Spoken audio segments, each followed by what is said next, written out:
Hello viewers, আসসালামু আলাইকুম। আমি হাসান রয়েছি আপনাদের সাথে। আমরা এখন যাচ্ছি কোথায়? আমরা এখন যাচ্ছি হচ্ছে কোনাপাড়া ধার্মিক পাড়াতে। আপনারা কিন্তু দেখছেন যে আমরা কোনাপাড়া ঢুকে গেছি আর প্রচণ্ড পরিমাণে বাতাস। আসলে বাতাসের জন্য কোনোভাবে কথা বলার মতো সুযোগ হচ্ছে না। তারপরে যতটুকু সম্ভব বলার চেষ্টা করতেছি। এই যে দেখতে পাচ্ছেন ধার্মিক পাড়া রাস্তায়, আর আমরা আসলে আজকে বাইক নিয়ে ঘুরতে বেরিয়েছি।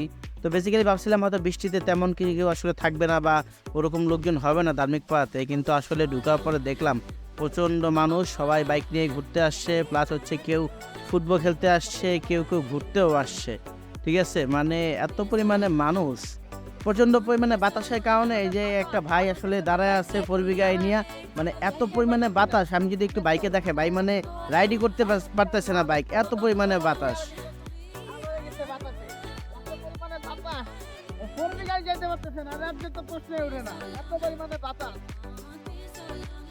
আমরা এখন কিন্তু গ্রিনমল টাউনের ভিতরে ঢুকে যাচ্ছি, আর হচ্ছে গ্রিনমল টাউনের রাস্তাটা আগে মানে খুব পাকা ছিল, এখন আসলে অনেকটা ভেঙে গেছে।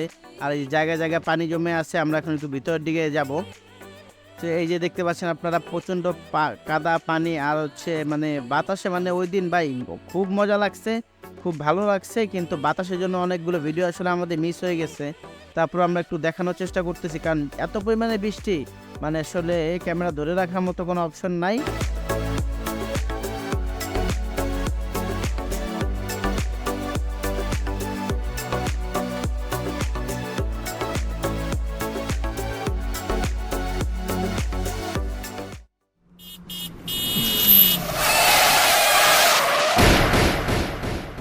জীবন যেতে যেতে বেঁচে গেলাম প্রচন্ড বাতাসের কারণে। ছোট ভাই কিনে ভিজতে বেরিয়েছি বৃষ্টিতে। আর এত পরিমাণে বাতাস, আসলে চোখে দেখতে না পারার কারণে চোখের সামনে হাত ছিল বিদায় আমি ব্রেক করে হচ্ছে গাড়ি উল্টো বাতাসের কারণে সামনে যেতে না পেরে পিছনের মুখোমুখি ধ্বংস হয়ে গেল। মাঠঘাটটা যদিও আসলে সেভ করতে পারিনি, কিন্তু আলহামদুলিল্লাহ আমরা নিজেরা সেভ আছি। মাঠঘাটটা একটু ক্ষতিগ্রস্ত হয়ে গেছে, আমরা সেভ আলহামদুলিল্লাহ। ব্রেক করেছি, ভালো করেছি, কিন্তু মাঠঘাটটাকে বাঁচাতে পারিনি। খুব দুঃখজনক ব্যাপার যে আমার গাড়ির মাঠঘাটটা ভেঙে গেল। খুবই আফসোস এবং কষ্ট। তো আলহামদুলিল্লাহ আপনারা দেখতে পাচ্ছেন যে আমার একটা বিপদ হয়েছে, আর যেহেতু বৃষ্টির পরিমাণ আরও বাড়তেছে, আমরা আসলে এখানে থাকবো না, বেরিয়ে যাব, কারণ আলহামদুলিল্লাহ আল্লাহ বাঁচায় দিছে। আর আসলে ওই শটটা নিতে পারিনি হচ্ছে বৃষ্টির কারণে, ক্যামেরা বন্ধ হয়ে যায়। আর ক্যামেরা বন্ধ হওয়ার ঠিক 1 থেকে 1.5 মিনিট পরে আসলে দুর্ঘটনাটা ঘটে, আলহামদুলিল্লাহ বেঁচে গেছি। এখন আমরা বেরোয় যাচ্ছি, কারণ বৃষ্টি ক্রমাগত বাড়তেই আছে। আমরা বেরোয় যাচ্ছি, আর যাওয়ার পথে দেখতে পাচ্ছি যে আসলে সামনে কিছু মেয়ে টিকটক করছে। আসলে এই বৃষ্টির ভিতরে শাড়ি পরে লিপস্টিক দিয়ে কিভাবে টিকটক করে, আসলে ওনাদের কিভাবে মন চায়।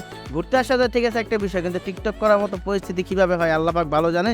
যদি আপনাদের জানা থাকে তাহলে অবশ্যই কমেন্টে বলবেন যে আসলে এরকম কেউ সম্মুখীন হয়েছেন কিনা, বা কেউ এরকম ভিডিও করছেন কিনা।